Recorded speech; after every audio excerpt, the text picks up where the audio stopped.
Hey guys, what's going on? It's your girl Queen G. Welcome to another edition of the Queen G Live Experience. Forgive me, guys, I've been talking all day, so my voice is kind of out of there. But I'm gonna try to push through tonight. We go get through this amazing episode. We got my special guest, Miss Theresa Ford, that is coming on. I'm so excited to have her, and that she'll be in queue, and we're gonna, talk to her about her journey and stuff like that. So listen, let's finish this year strong, okay? It's about to be 2021.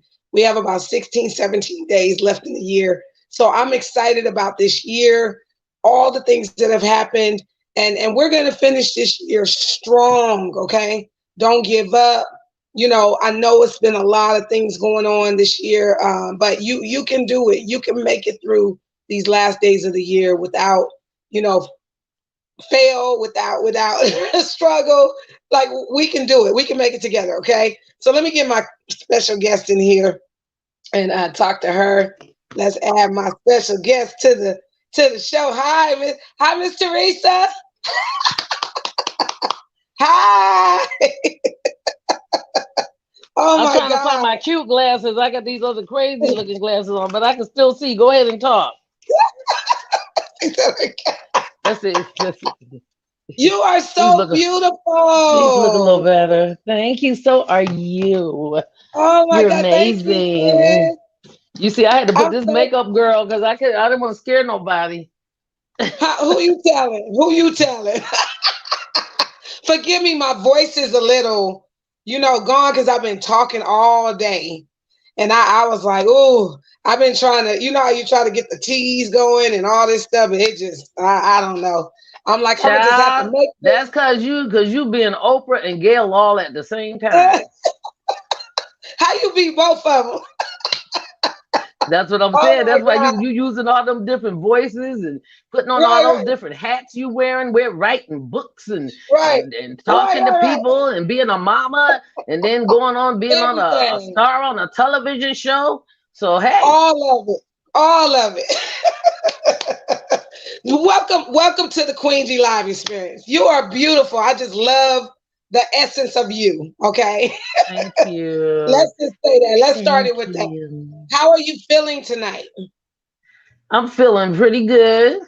I rested and stuff so I could do this, but then I had to run around and do some stuff, and then I knew I was gonna have to start a little bit later. But it's okay. It's all good, right?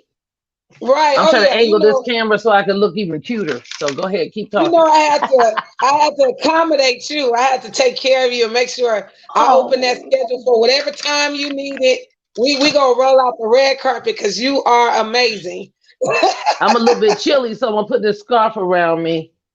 I'm gonna You're put this, so funny. California's a little. It's Is it cold out there tonight, sis? In Cali? by the time maybe like an hour goes by or something, it'll probably be like 40 something degrees. So that's pretty chilly for California. Oh It's chilly. yeah. Yeah, we're I not don't used really to like that. that. We Mm-mm, ain't used to mm-mm. that. I What's the grew up in weather? What's the weather California, like where so you are? What's the weather like where it's you are? it was warm today. It was warm Okay. today. And right now, it's not cold. It's weird for Texas.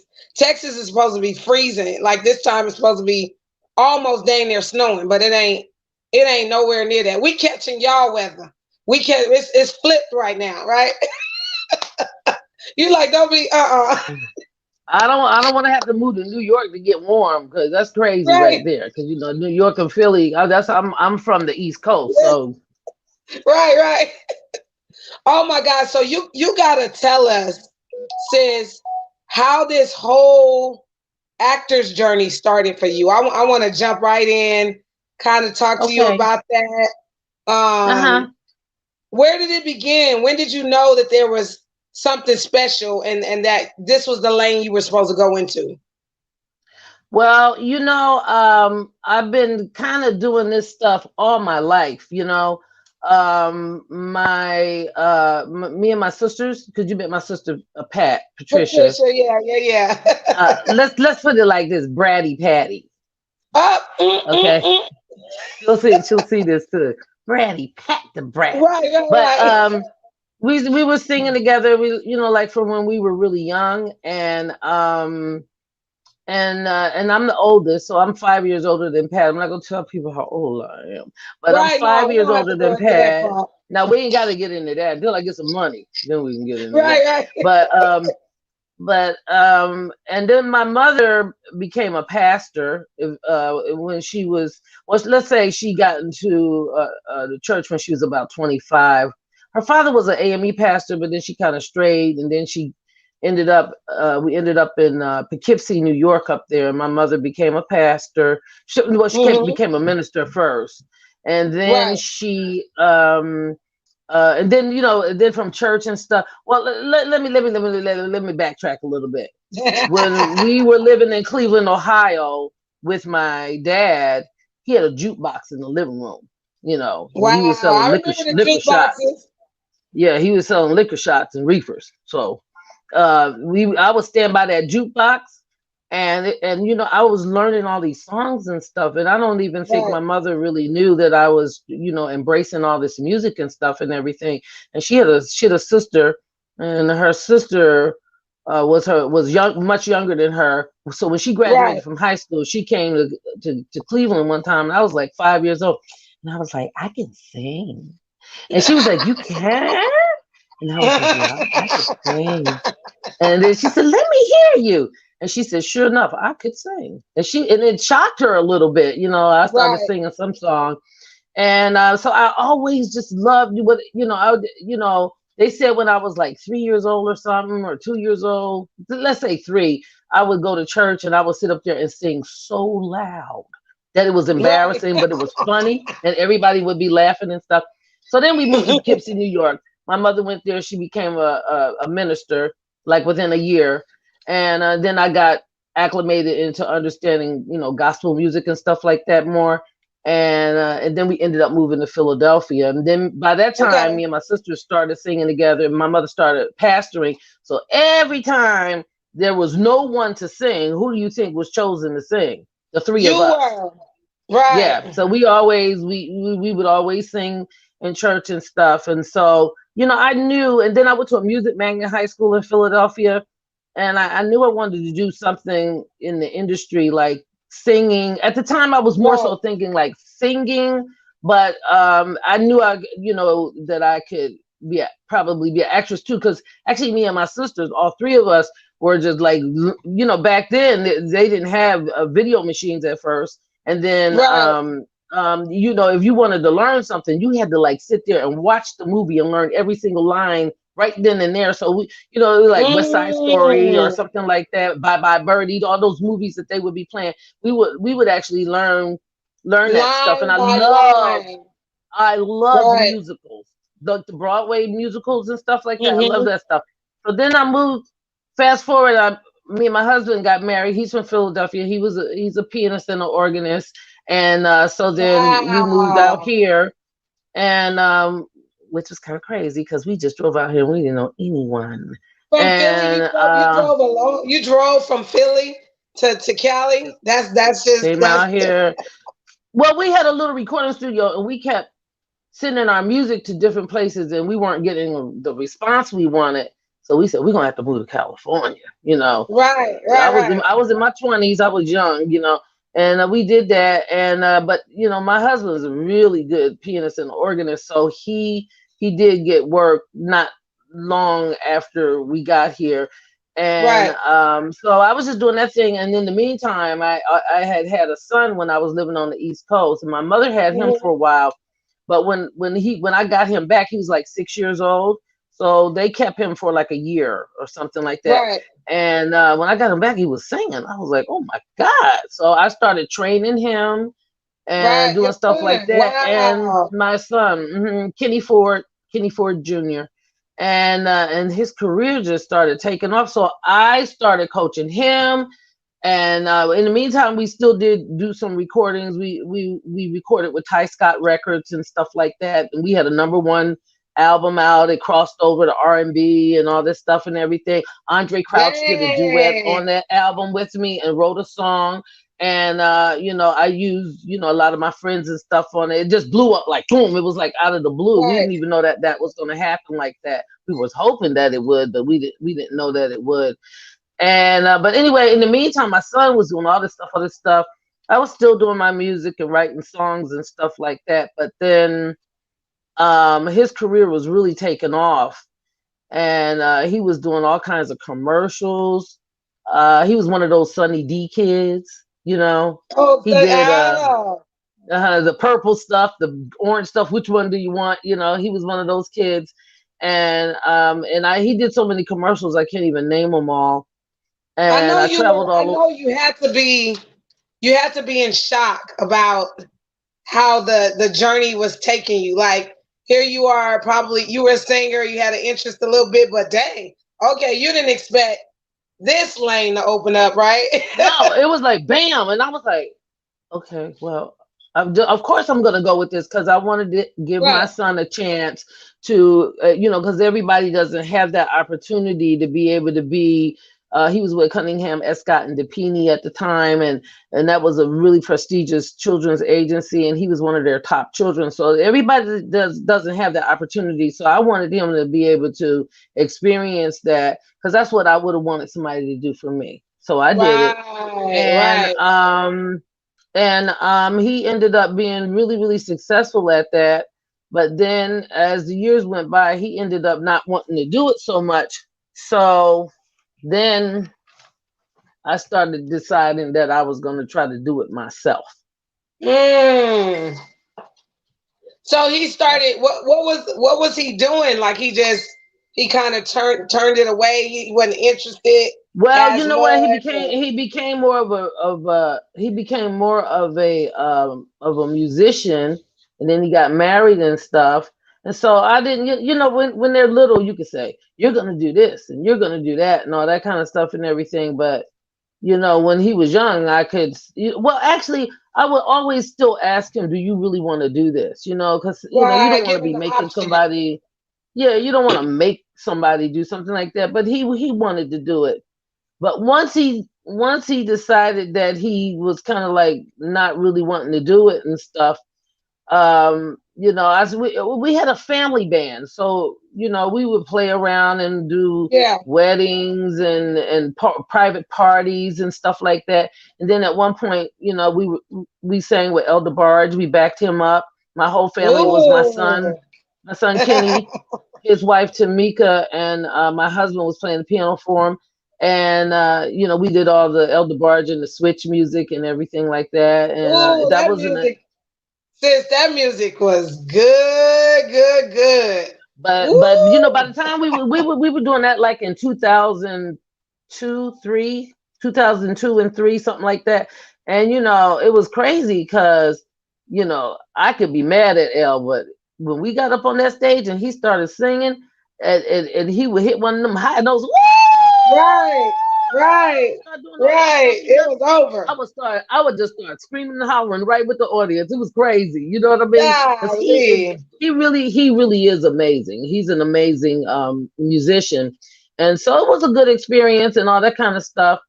And but then we still was playing around. We had a family band. We had a couple of different ones. We named it Black Lotus, and then it was a Right. Ford Mode, and we just had. And then my middle son is a guitarist. His name is Challen Ford, and my son is a beast. Oh my God, Ooh. he plays like Jimi Hendrix, like for real. You can look him up. Challen Ford, he's amazing. So he was, he kept putting these bands together and stuff. Then we worked for J. Anthony Brown for the Tom Joyner show with Murder in the Hits. My family, we was doing all the music for that and What everything. was what was what was J. Anthony Brown doing back then? Was he because he's comedy, right? He's a Yeah, he comedian, was right? doing, he had done a couple of movies and stuff, and he was kind of blowing up then. But he was working with Tom Joyner, and he just Right. hired us to do those remakes. We did the song "Everybody in the Club Getting Tipsy." Yeah. Everybody in the, that we did, but we Everybody we in the changed it club. to we changed it to everybody in the church, everybody in the church eating chicken, everybody in the church eating chicken.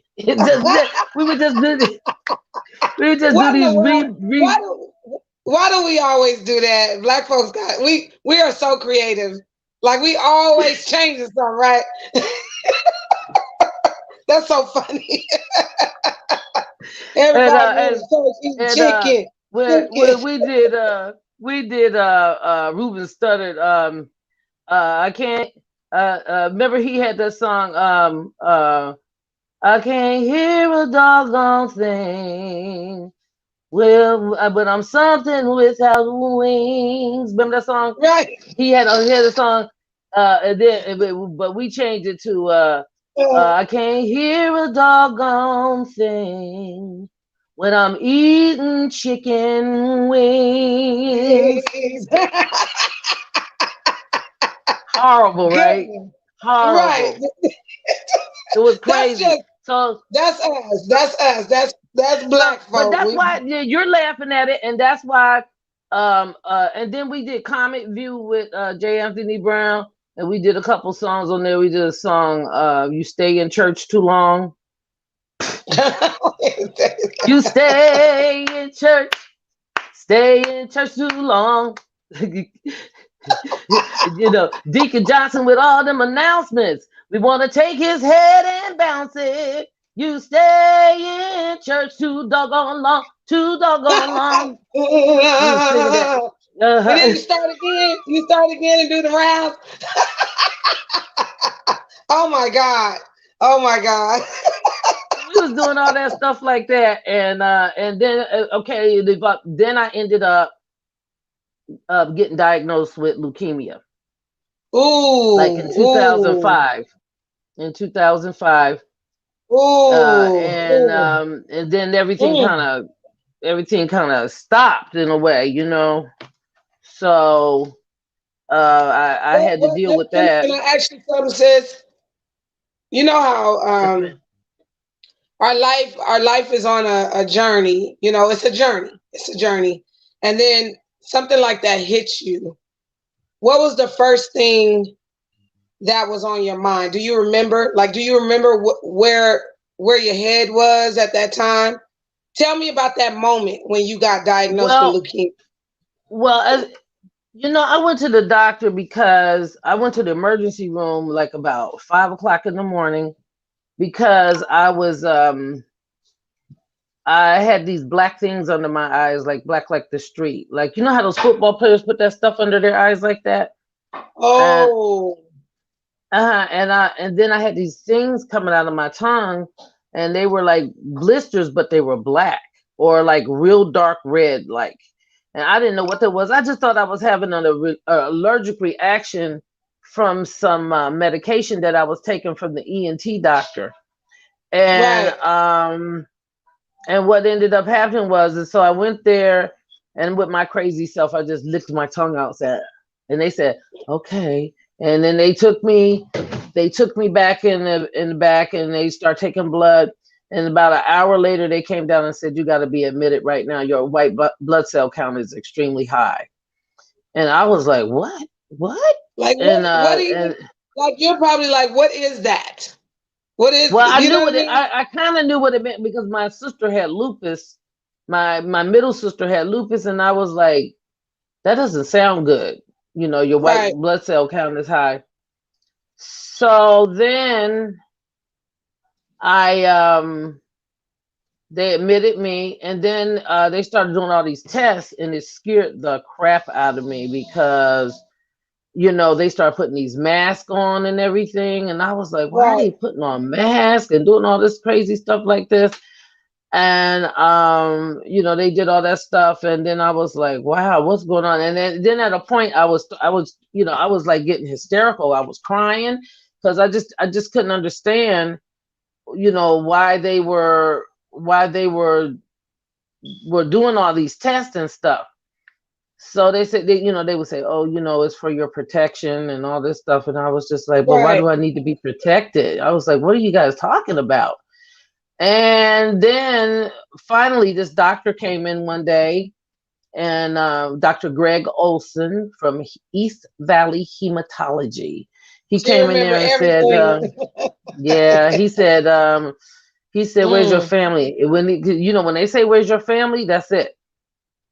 They said, he said, where's your family? I said, why? I said, what do I have? Cancer? And he said, leukemia. oh, And I said, okay. And he said, and I'm a man of God, and I think I can help you, but you got to make a decision really quickly, like whether you want to go to the City of Hope or whether you want to stay with me.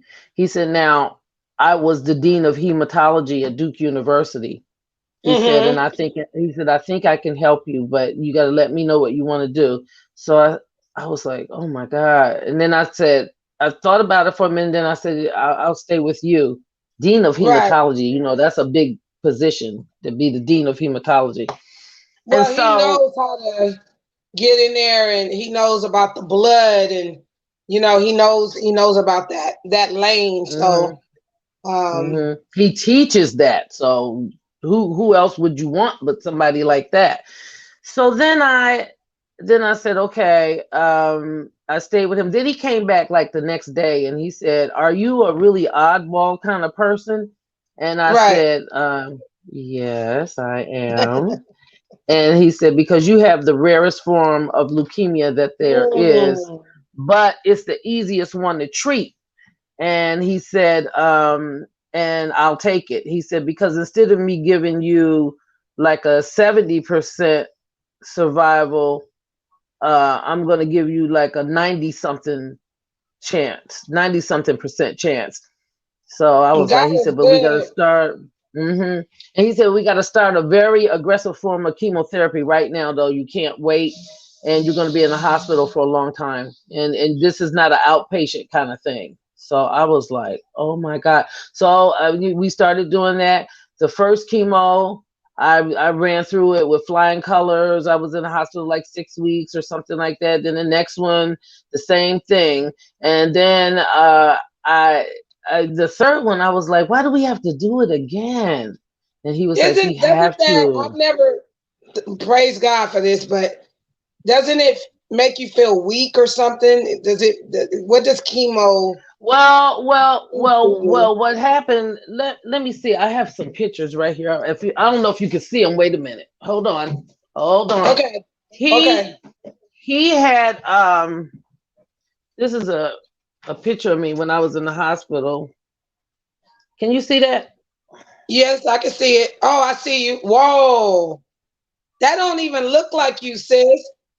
That's a picture of me in the hospital doing chemo. See the lady with her hand up there putting the chemo bags up there? Yes, you look like you don't even look like yourself, like you look swollen or something. Yeah, I was. I was swollen because they're giving you Mm. all these steroids and stuff. But anyway, I um let's say this: the first night that they gave me chemo, it like ran me out of my mind. Like I could. It was like I couldn't even think straight.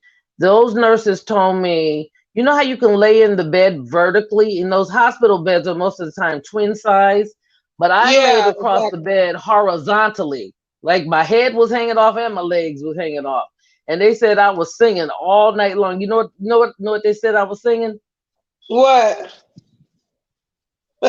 What? Ain't nothing going on but the rent.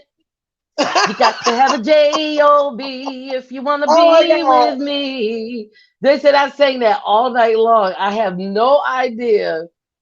I You thought were they was out gonna say of it. amazing. Yeah, I thought they was gonna say Amazing Grace or some other kind of song. But anyway, the second chemo, I made it through with flying colors. The doctor was like, oh, you just took this like a champion. So I was like, Right. why do I have to do a third chemo? And he was like, because we know from our experience that the third time you do it'll stay away. So you got to do it Third again. time, third time is also a charm too. Third Yeah, time but is I a was like, charm. man, I was like, I don't want to do this again because it was an ordeal to go through. Like you see, I'm swollen. After you do the chemo, they got to give you these steroids, and it's just a lot, you know. But my leukemia was gone at that point, as far as they were concerned. You know, looking at the numbers and everything. But Right. that third leukemia almost killed me. And between September and November, I was in intensive care for 2 months. From September to November, I was in intensive care. I had a 50-50 chance of living. At a point, all my bodily functions started shutting down. The doctor said Jesus. he thought they was going to have to give me dialysis and all this stuff. My mother wouldn't even come out here at that point. The Red Cross sent my brother out to Los Angeles to be with me because they thought I wasn't going to make it. What So, was it about but the my third? It was too much. Maybe it was too much for the body. You think that yeah, third chemo attempt? yeah, they don't really know because they don't understand why I wasn't having any reactions with the first two at all. I didn't A lot of stuff that happens to people when they do that type of chemo didn't happen to me. But all of a sudden I came back. They said I just Right. did a flip flop and came all the way back. All the way back. Not to mention I was having all these crazy hallucinations. I thought everybody in the Right. And hospital was from singing the and all of Taliban. that. No, I thought the people in intensive care was from the Taliban. You know what I'm Right. saying? I thought they were doing holy jihads at night. This is crazy. Okay. I thought they was dropping people over South America. Oh You know, my I heard people God. saying I heard people saying that they was gonna slit my throat if I didn't die soon. I heard dogs barking. I thought my brother was trying to rescue me in a Everything. helicopter. It was crazy. It was crazy. But anyway, I've been I under came back. I've been sedated under like anesthesia for a C-section, and it's that same, like you feel like you floating or you not, in your body or something. It's weird, like you know, it's a strange feeling when you when you under that stuff. I was And praying in there too. especially if you under it for 2 months. Because I also was in a Yeah, coma. I was in a right. coma too. So Jesus, but Jesus. I woke up though. I just woke up, and when I woke up, my brother was sitting there, and my friend Perry Moore, he was there. He's a minister, but he used to be on Broadway, and he used to sing with the Temptations too, and so he was a really good friend of mine, and he became a minister. Well, he is a minister, and then he was just coming up there to see me all the time. And when I woke up and saw my brother there, those hallucinations that I was having, I thought they had killed my brother. I thought they had killed my sister, and I was like really thinking that they were dead. And so when I saw my brother there, I was like, oh my God, who saw my brother? I was like that. He was like, I'm here, Right. I'm here. You know how when Dorothy came back from Oz, remember how she was like, oh Yeah. no, no, oh, I'm so happy. Oh, that's how I was. I was like, oh my God, my brother. Oh, you're here. Oh, you're Oh always my here. God. Everybody's Oh my here. God. Everybody's here. I was like that. You know what I mean? This is the funniest thing though. When I came out of the coma, and I woke up, my brother was there, all that kind of stuff and everything. So he went back home. Then at a point, I still was hallucinating because they still had me on some Right. high powered medications and stuff.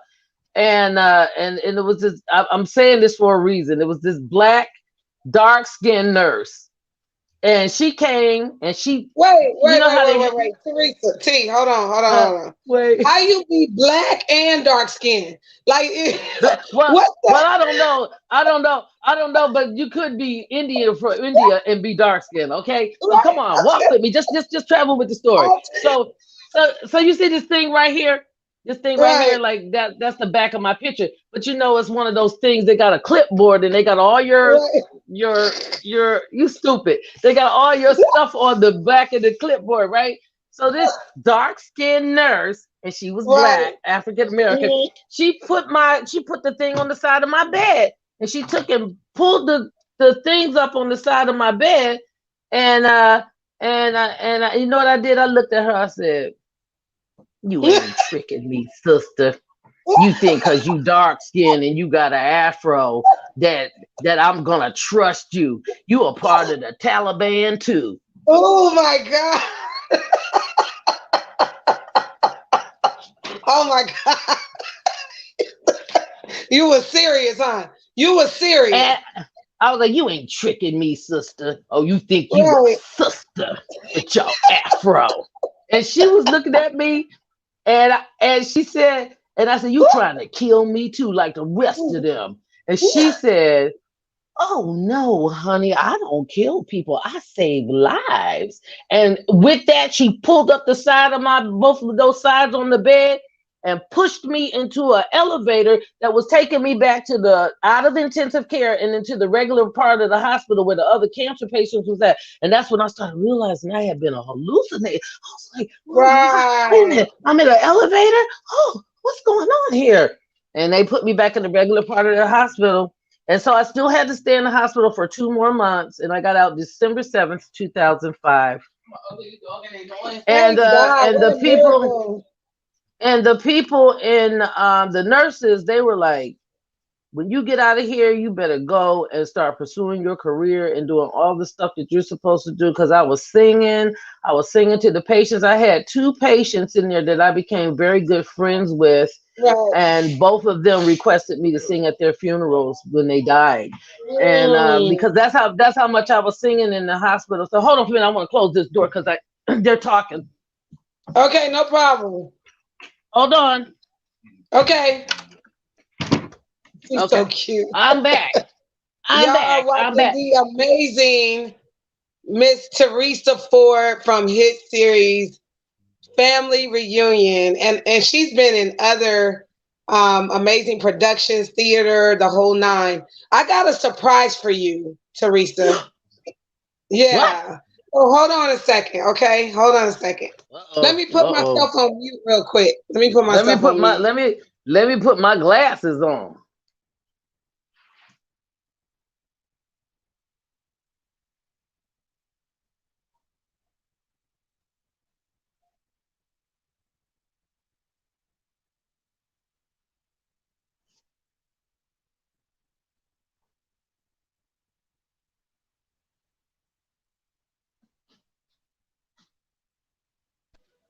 I got a surprise. Like,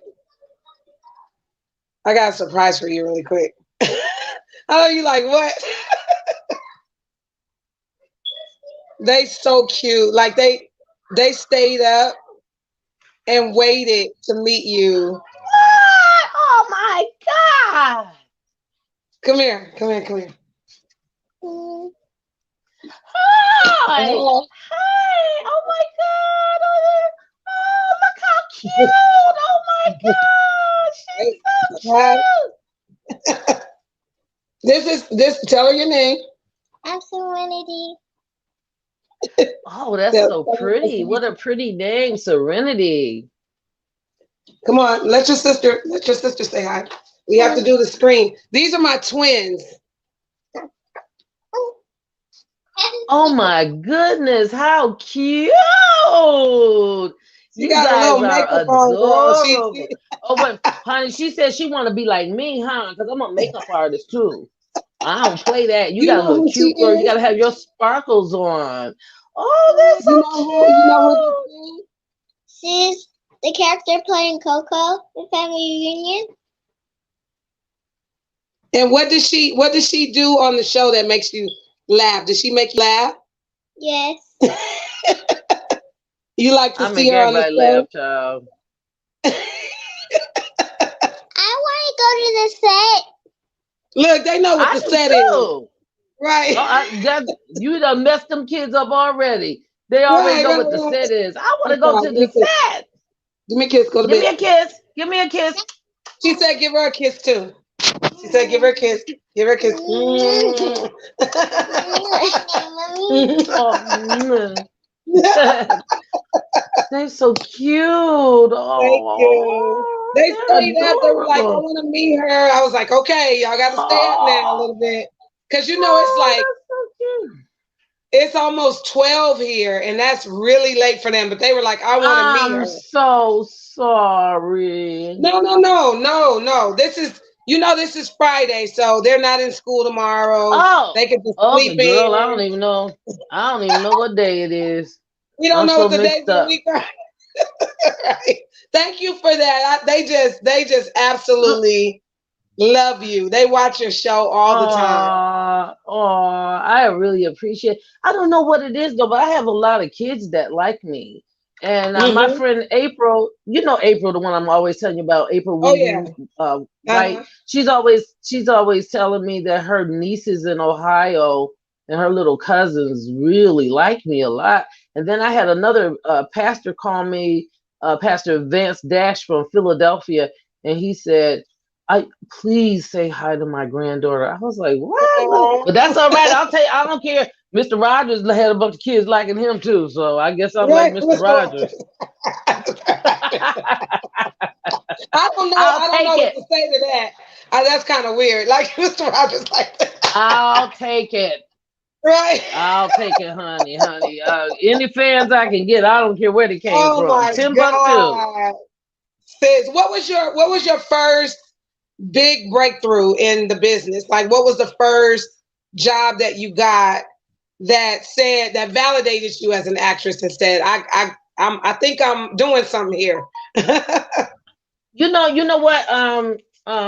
I started going to school first too. I didn't say that when the leukemia thing was over with, and I realized I was gonna be okay and all that kind of stuff. I was so weak. It took me like a Right, year to actually recuperate from that thing. Like, cause you was asking me, are you weak afterwards? Yes. Actually, I right. couldn't even walk. I couldn't even walk when Mm, I was done that process. They had to like get me where I could learn how to walk again and stuff because I had had two spine surgeries before I had leukemia, and when it attacked me, mm, it attacked my spine. You know what I mean? And I mean I couldn't walk at all, so I had to go through a whole process with that and everything.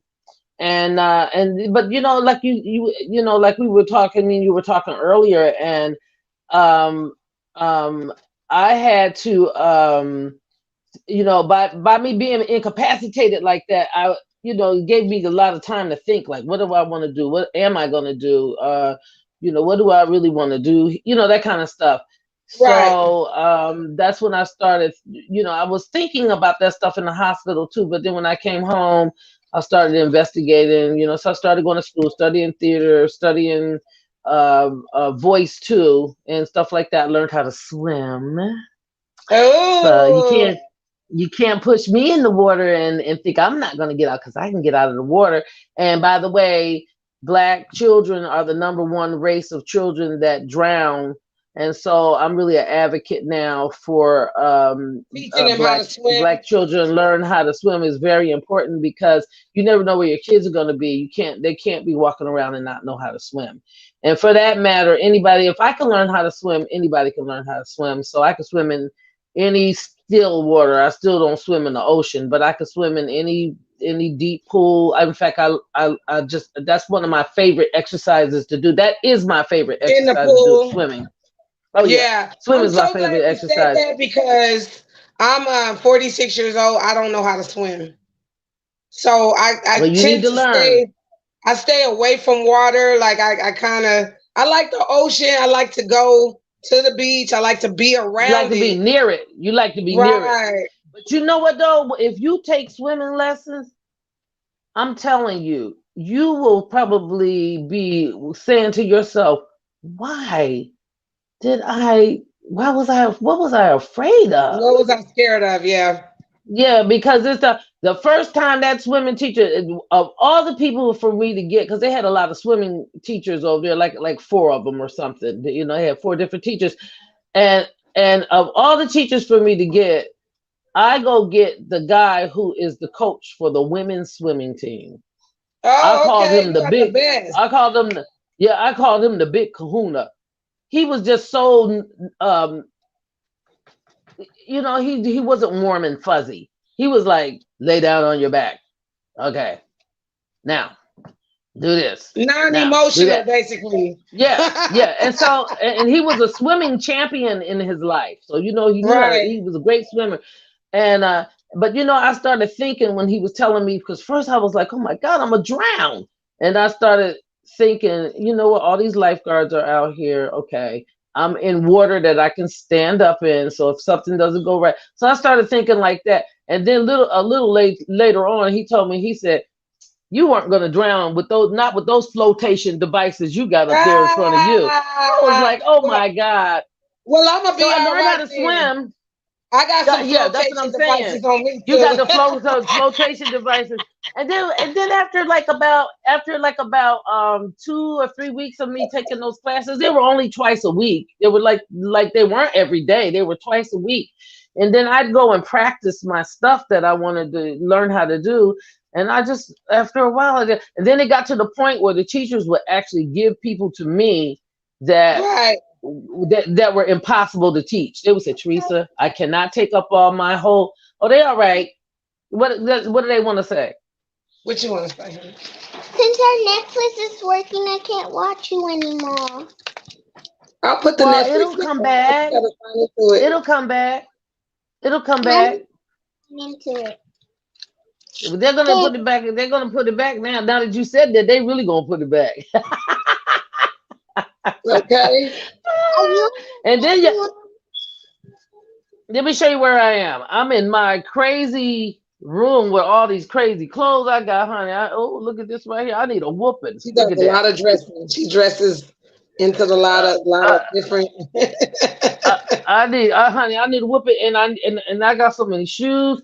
And look at this. I got these.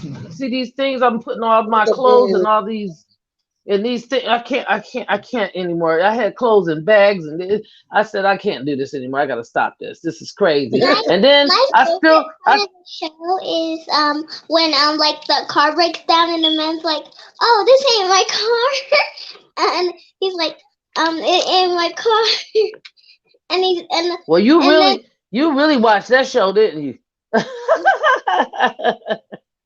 Say thank you. thank you, bye bye. All right, all right.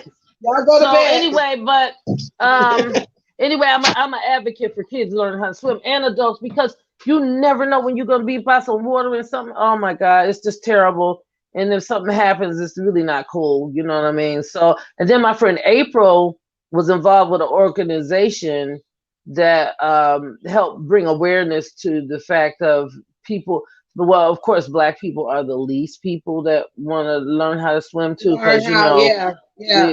we we're dealing with all that we just between the hair and our parents being terrified of us being near water, and it was crazy because it was the guy who was over the swimming pools at Los Angeles Valley College was a Black guy. He said he had been swimming all his life. And if you really think about it, the people who everybody except for the Americans, but the people in Jamaica and all the islands and Right. Africa and South America, all the people of color like that, they all can swim, but here in Right. America. Exactly. And then another thing, there was some prejudice stuff going on with them not having pools in Black neighborhoods too. What do they have in Black Mm, neighborhoods? Basketball courts mostly. They don't have tennis yeah. courts that much, and they don't have swimming pools. And so I think that had a lot to do with why a lot of Black people didn't learn how to swim too, because it wasn't a lot That's of why it's pools in so our phenomenal neighborhoods. what Venus and Serena were able to accomplish, and all these different athletes. Art, remember Hmm. Arthur Ashe? Remember him and all?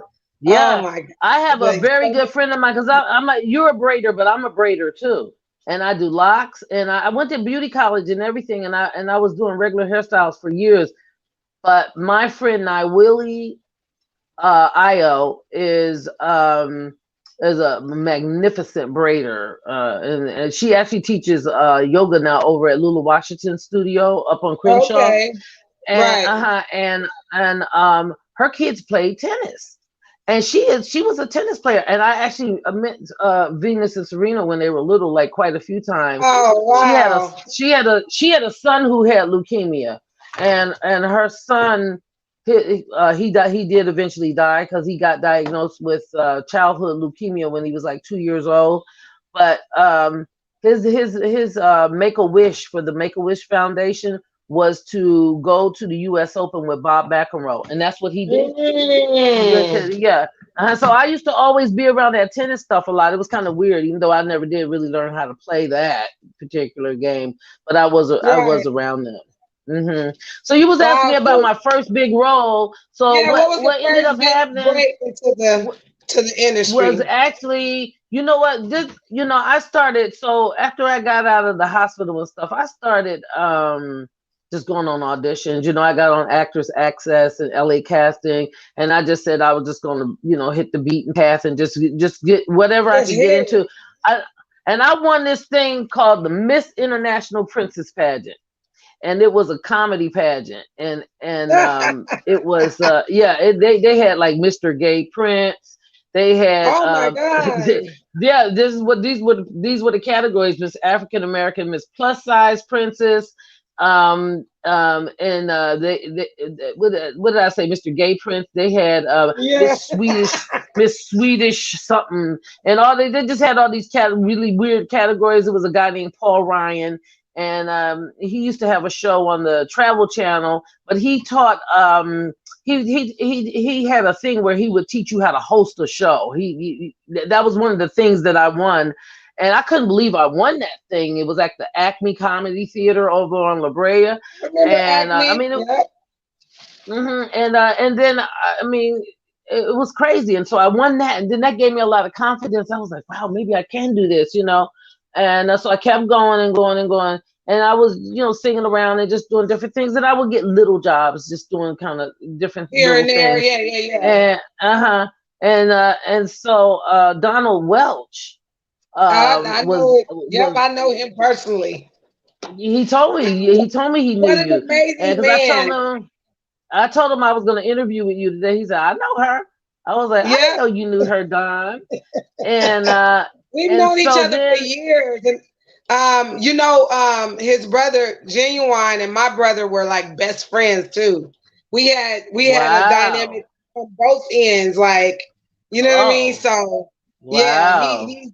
he's really a great person because I'm from LA, mama. I'm here in I Texas know. now, but I'm from LA. I even know when you and I start talking about our common people that we know, we were like tripped out. Vincent M. Ward, Kiki Haynes Bell. Like we were tripped out because it's like, whoa, you know them And too? Chris Bolton. Chris Bolton. I still can't believe that. I'm just, I know. I know. It's just unreal. It is unreal, sis. Yeah, I that's don't my even know what buddy. to Like, say.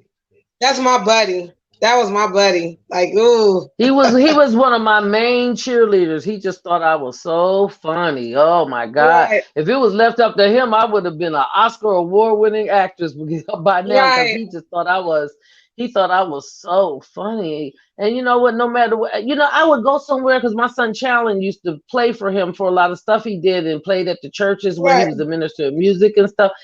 But I would go in those places and he would introduce me like I was Viola Davis. I would be saying, "Who's he talking about?" I'd be looking around saying, he'd be saying, "It's Right. a young lady here and this and that," and I'd be like, and he made me feel so good. He would always encourage me and tell me, "You might not be Right. big, yeah, but one day you're gonna get bigger," and all this kind of stuff.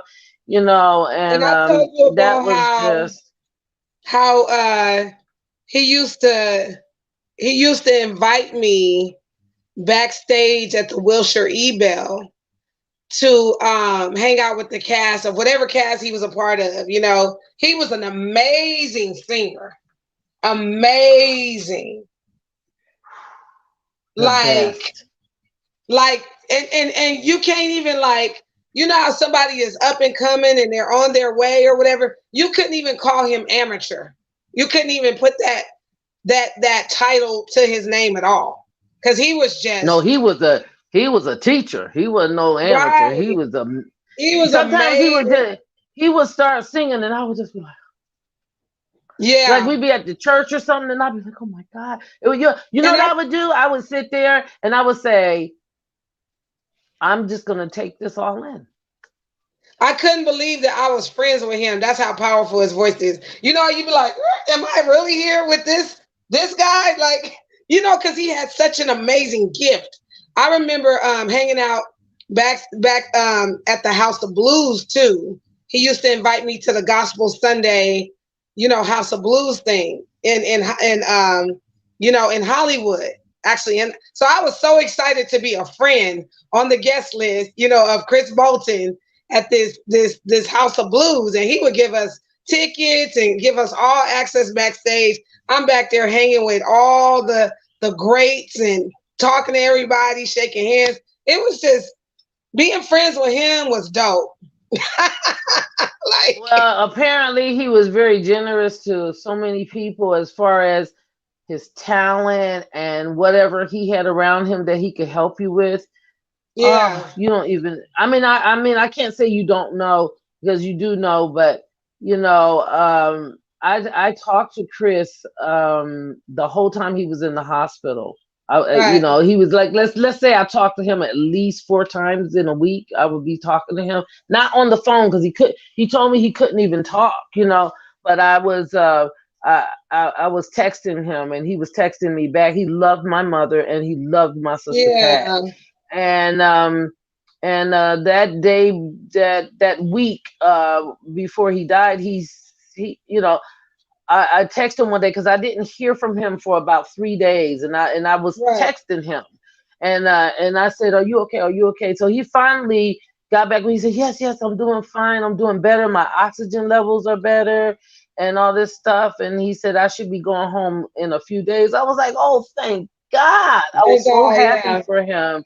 And then that Sunday, so say for instance, if I talked to him that Wednesday, I actually stopped texting him so much because I said he's doing better. Let me just let him heal, and then you me and don't him will want to talk when he. overstimulate, and yeah, Yeah, I know what you yeah, mean. yeah. Hmm. And so I didn't say anything to him to that Sunday because I do a live stream at the church where my husband plays for in Long Beach, and I texted him that Sunday and I said, "Are you home?" He said, "Yes, I'm home."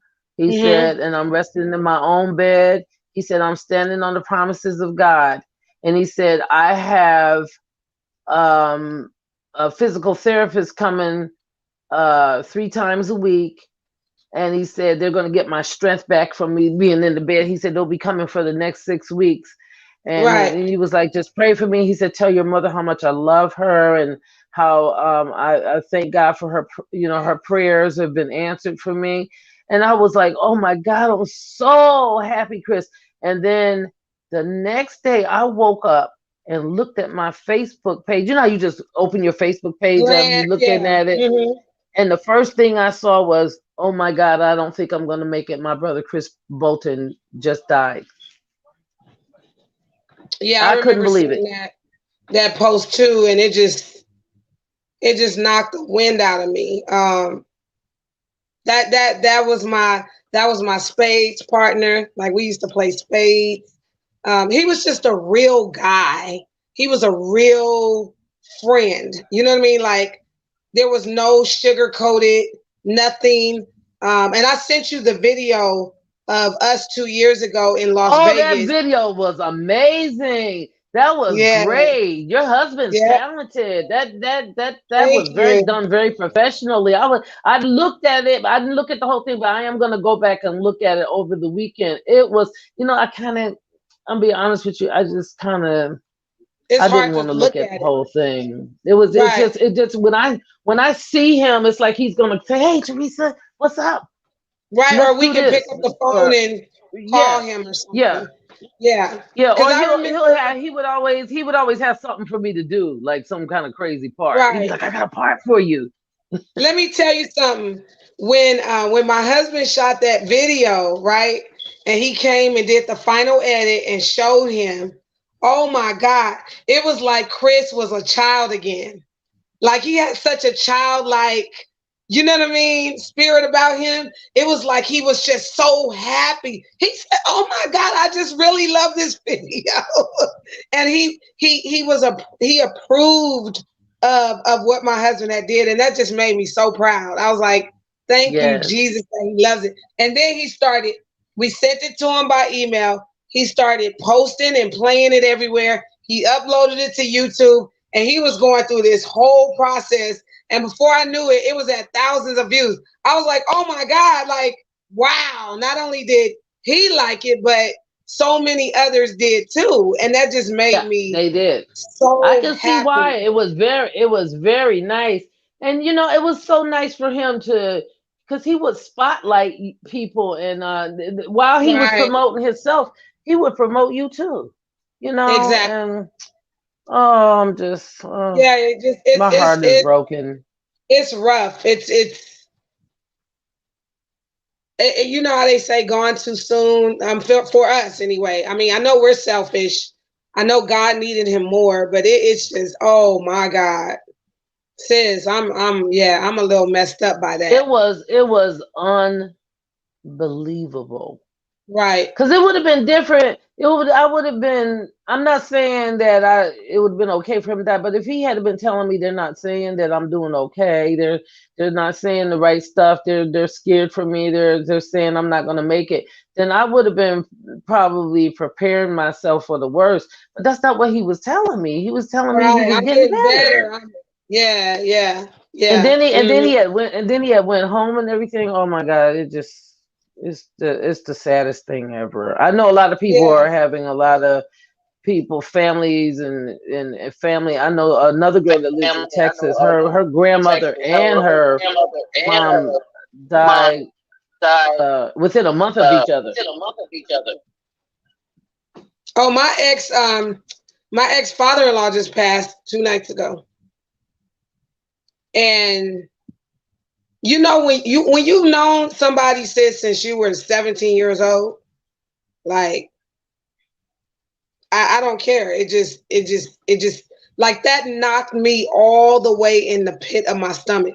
I sat here. I got the news when I was at home after a podcast. I had just gotten done finishing a podcast, and I'm sitting here in my chair working, and my ex mother in law inboxes me on Facebook and tells me Pops just passed away, and I put my head down, sis, and I had one of the ugliest cries, like ooh, like ugly. Like, and my husband he was right here holding me, and baby, you okay? No, honey, I'm not okay. I'm sorry. I just got to let this one out, cause this guy, I've known him just basically all my life.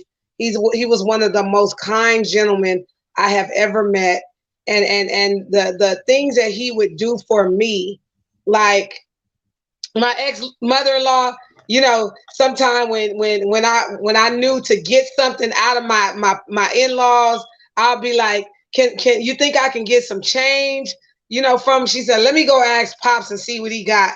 And he would always reach into his stash and give me some Oh, change. You know what I mean? So it's moments like that where, all you got now is these memories, and it's like, oh my God. And he was up in age, but still it's the impact that he made in my life. You know what I mean? Since I was 17 years old, I'm 46 now. wow, Over 30 wow, years, you understand, of a yeah. person that we are family still. It doesn't matter if I'm married and moved on, and you know, her Oh son no, and yeah, you moved still on. family. We family. They didn't came to my house and crashed over there, and you know what I mean. Just when we make pit stops while we traveling, you understand. It's never.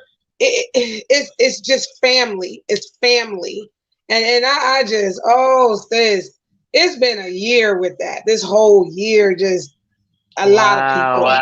Wow. A lot of Mm, people. Another friend mm, of mine died of a heart attack, 40 something years old. Um, mm. and then her mom passed away. I knew when she came to the funeral, she wasn't looking good, and she passed away like another month after. And then my poor Wow. friend just had to bury her sister and her mom within a month. You know what I mean? Just it's been so many of those kind of instances. And praise God, says we can say we made it through this year. Praise God for that. We were saved, and God's angels kind of covered us and protected us and protected our families. And it's been challenging, and we've had to find a different way to maneuver and work around this COVID. And this is a whole different time than any other phase we've ever seen in our lives. We ain't never seen That's nothing right. like a COVID. You know what Never. I mean? Never. Nor have we ever experienced anything like a Donald Trump. nor right. I know I said that random, but nor we have not ever experienced anything like that. Or somebody like iconic Kobe Bryant dying in a plane crash in a you know what I mean? None of that. None of these things were ever even thought of that would happen. Dying with his baby girl on top of that, like the impact. I was numb for 5 days straight. You understand? From that alone, just thinking about the heaviness of his wife. You know what I mean? And how is she Unbelievable. unbelievable? Because you see the ages of my baby girls, and when I just think about my baby girls, like it just knocked the wind. The wind has been knocked out of me so many times this year.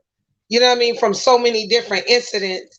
And I'm just grateful. I'm grateful to live and be here and be alive and be able to share these amazing moments with, people like yourself. And it's just, whoa, you got to thank God every day that we get up and breathe, every day that we Yeah, are alive. because it's like you still being blessed even through the pandemic. It's Right. it's like God's still taking care of us. It's just crazy. Right. Exactly. I want to get to real quick your roll on family reunion. Let's talk about that. What my babies Okay. watch all the time. Let's get to that. They just love your character and role on there, and they probably would have started running lines with you if they had any other time, more time on sitting here with us. They probably would have started just playing back the lines in the show. So tell us about your role on there. I had started talking about Donald Welch. So I went to high school with him in Philadelphia, Oh, okay. Uh-huh. but I did not know he was out here. I didn't know. And in 2009, I think I did a review at Paramount Studios for The Color Purple. They did a Right. Color Purple review, some kind of anniversary they had for the producers there or something. Me and my husband did it, and it was an actress there, Kim Yarbrough. She was one of the people in the cast, and she was like, "I'm doing plays with this writer named Donald B. Welch." The whole name, yeah. And you do have to address him like that. Donald B. Welch. He's much, you know what I mean? Yeah, I was kind of I like, wait a minute. And I asked her, I said, what does he look like? And she said, well, blah, blah, blah, and all this stuff. And then I said, you know what? I think I went to high school with him. She was kind of looking at me like, right. So she went and told him. And then sure enough, he said, what does she look like? And then, Y'all and made then the he had an connection. open call. Yeah, but he had an open call, and I wasn't gonna go. And my friend April, the same young lady, April Whedon, White, told me, "Oh, you should go to that audition." I was like, I don't want to put him on the spot like that. He hasn't seen me in years. Blah blah blah blah blah. All this stuff. But she said, "No, you're going to that audition, and I'm going with you. But you're gonna go to that Right. audition." So I went. Waited. He got there, and when he saw me, he was like, "Hey, Theresa!" I was like, You remember it too. and then I auditioned for him, and it was about maybe 2 weeks, and he had his assistant Antina Campbell to videotape me Uh-huh. reading some lines.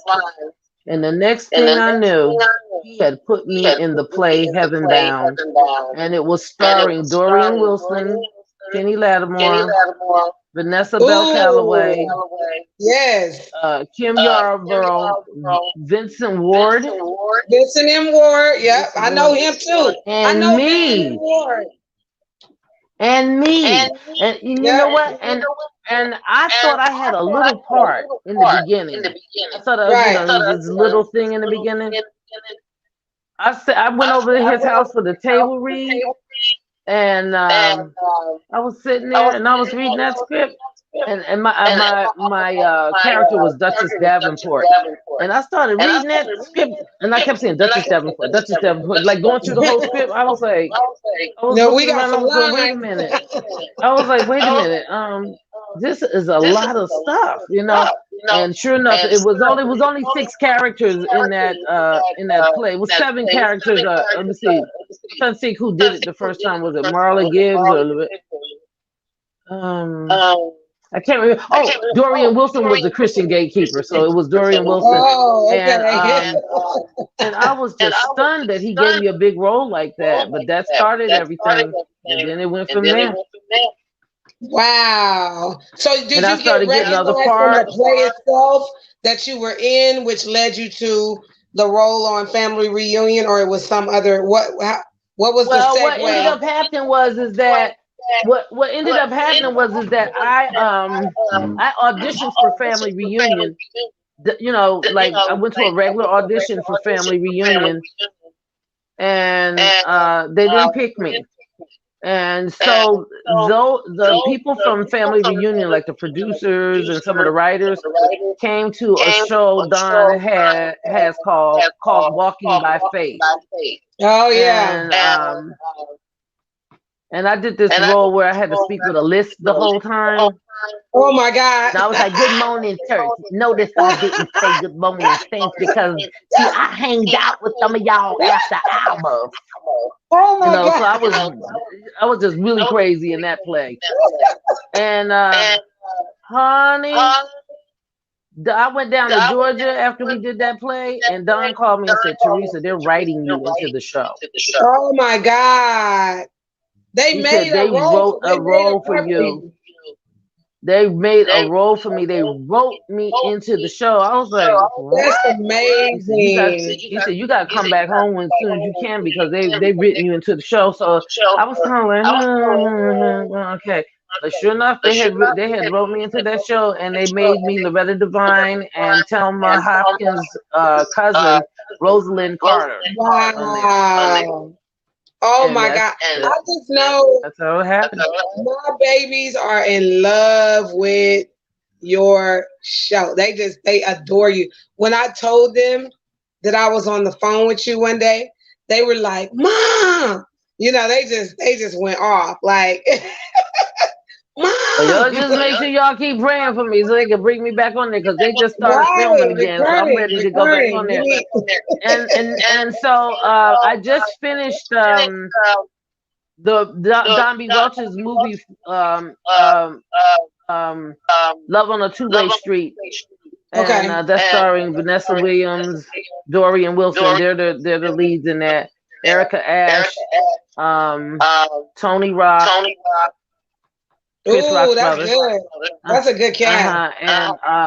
And Darius McQuarrie, Kiki Haynes, I love. and You know that I used to manage Jonelle Kiki. Allen and Malika Perkins Blessings.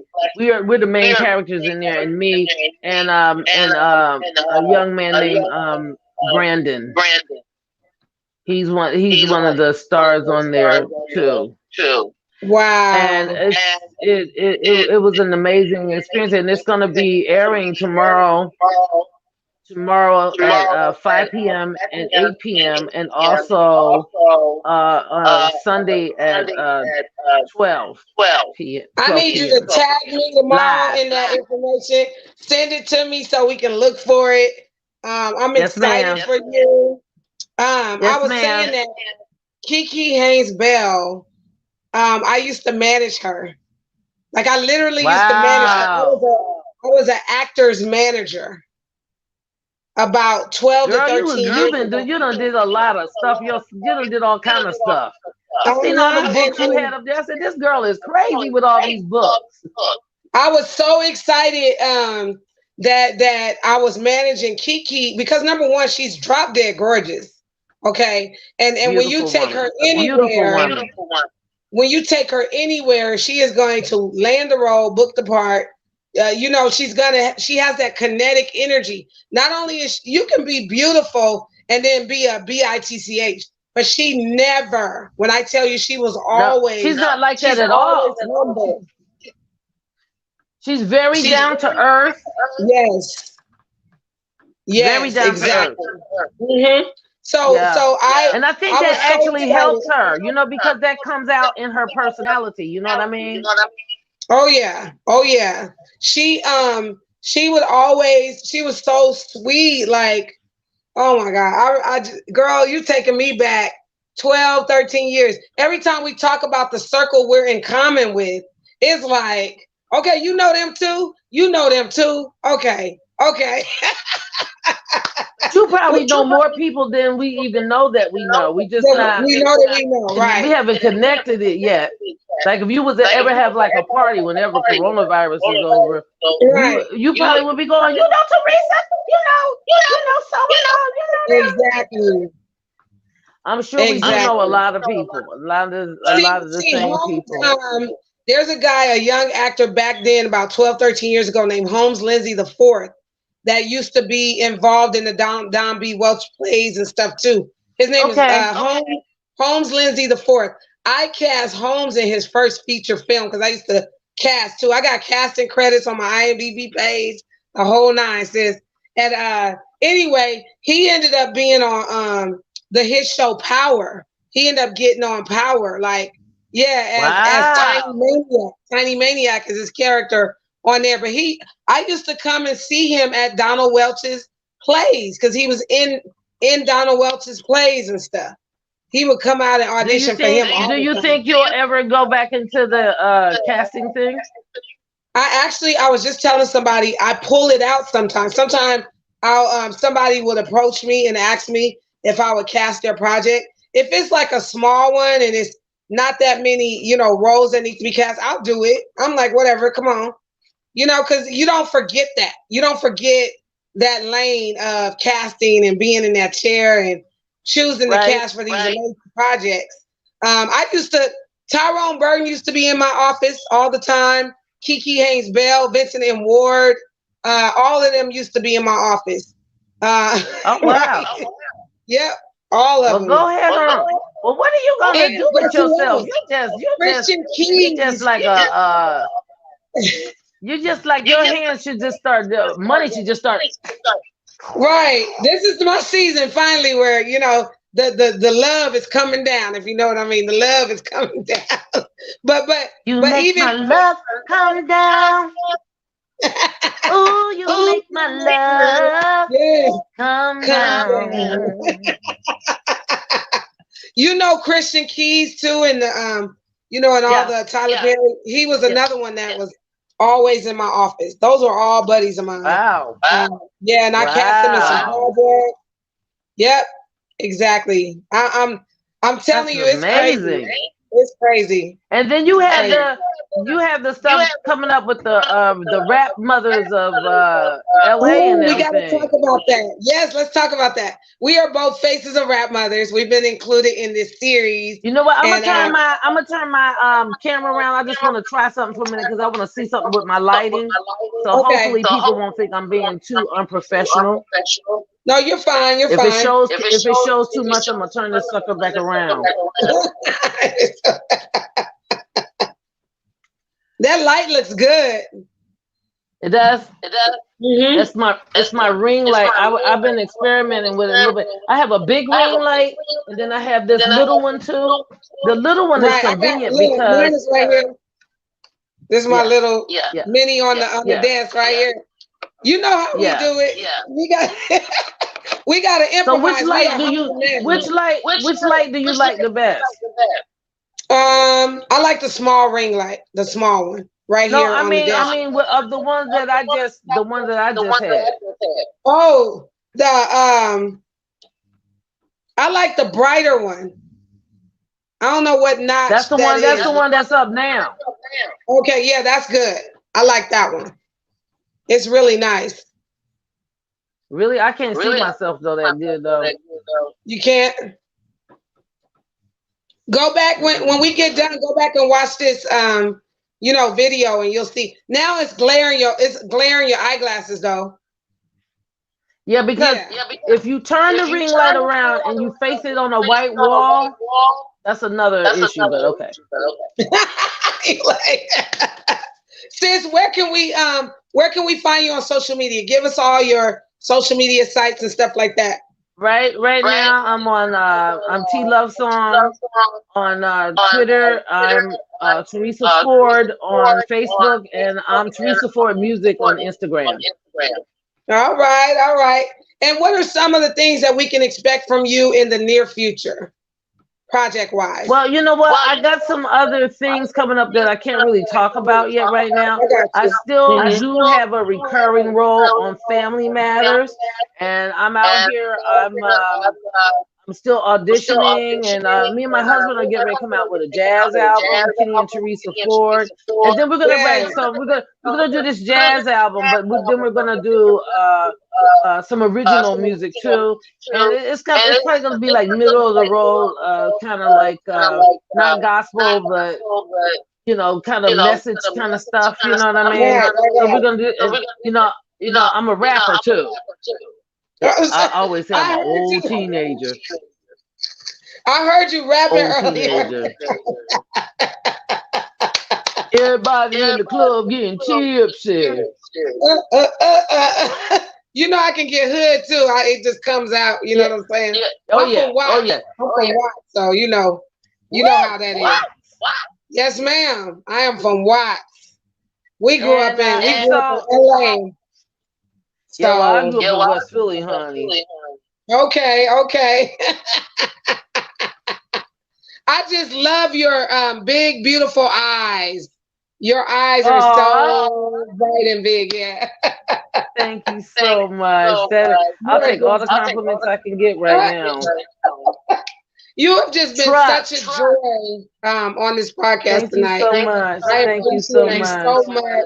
And hopefully, we gave the audience a chance to get to know you as a person and get to know the real journey of Theresa Ford. Because we all got a journey.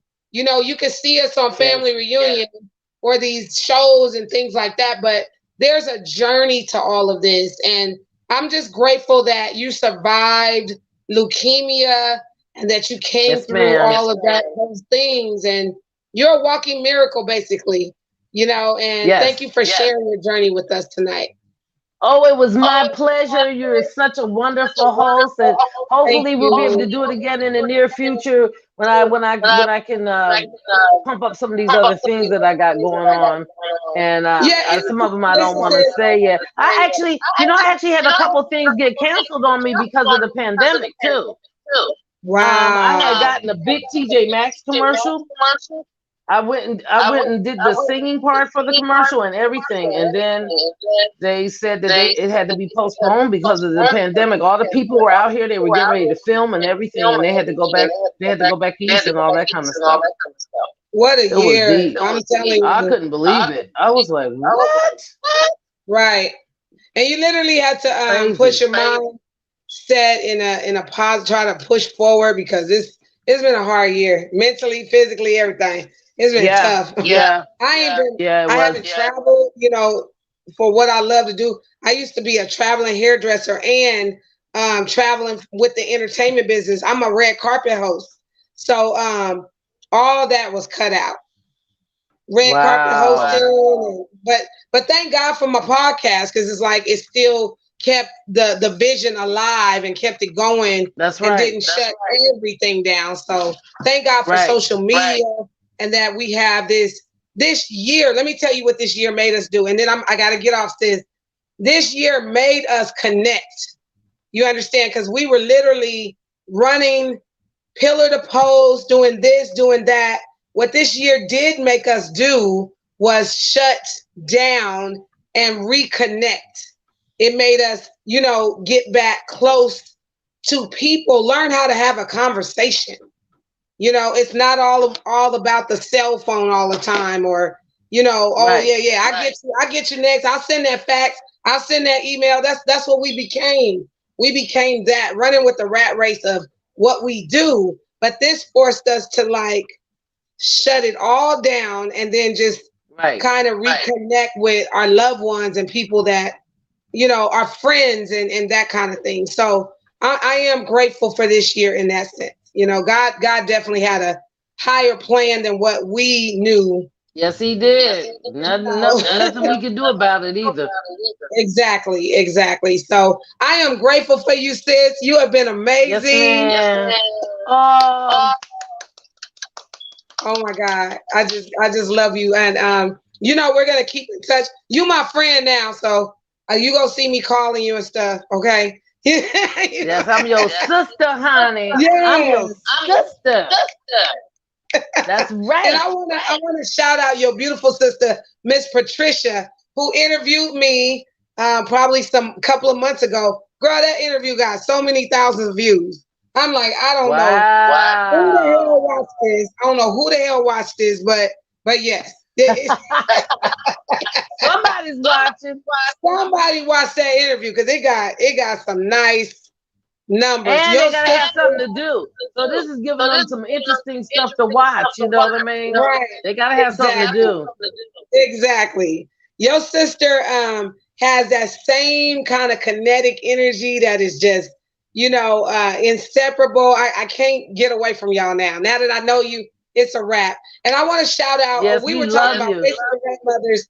Real quick, I want to shout out Candy of Faces of Rap Mothers who brought so Yes. many women together under this series. Yes, she And did. we are grateful for her. That's how I met you. That is how I That's met right. you That's through right. Faces of Rap Mothers. So yeah. Yes, I So love all right, Candy. sis, She's such a sweetheart. I gotta jump off of here. I hate it. I hate it. I love you though. I love you. Right? Like cut. Give us give us one positive affirmation, final word, and then I'm gonna give my closing remarks too. You know what? I'm just, keeping my faith up. And, during the pandemic, I lost 55 pounds. So Okay. I'm just pressing forward with the things that I know that I'm supposed to be doing, and I'm just looking up to God and just holding on to His hand. That's what I'm doing There right you now. go. There you go. And my message is put pressure on the final days in this year. And what I mean by that is put things on your schedule, you know what I mean, that are part of your destiny. I know That's that we right. have only a few days left. We have about 13, 14 days or something left in this month, I believe. But in that 13, 14 days, right, what is it there that you're going to place on your schedule that is going to put pressure on some things and make a change in your life and your career and things like that? You know what I mean? So basically create a lane that don't exist. Create one. You know what I mean? And I stand by that Yes. statement. I live and stand by that statement. Because sis, you about to be in my magazine. Okay. We got so many amazing actors coming out in that edition. I got a independent artist edition dropping. I got books to sell. I'm a 12-time author this year. It's intense, okay? So that's what I mean. Don't let this last few days of the year intimidate you. Don't get so caught up in the holidays that you can't reel it back in and understand that you made it through 2020. And with that fact being said, put some pressure on your days. Don't take no That's moments for right. granted. Period. Don't take That's no right. moments for granted. So that's the message I had. And That's woo, right. Very we good. made it, sis. We Woo made it through woo. the show. We made it through the show. I'm grateful for you. Thank you for being on this podcast and a It was special my guest tonight. pleasure. My Yes, ma'am. pleasure. So My I'm gonna call you pleasure. tomorrow. I'm gonna call you tomorrow. Bye bye. Bye Okay. bye. Blessings. Have a good night. Blessings. Wasn't she amazing? Y'all, listen, golly. God, you are good. You're amazing. Thank you for tuning into this special podcast. We are almost an hour and a half in. I've never went this long, but I had a special guest in queue and I had to give her some special time. What an amazing person, Theresa Ford. She is more than just an actress or a singer. She is a human being that is loving and just so amazing and powerful. So y'all saw it here, heard from her own mouth, her journey. Y'all keep watching this podcast. This is your girl, Queen G of Queen G Live Experience. I'm officially signing off for the evening. I'm gone, y'all.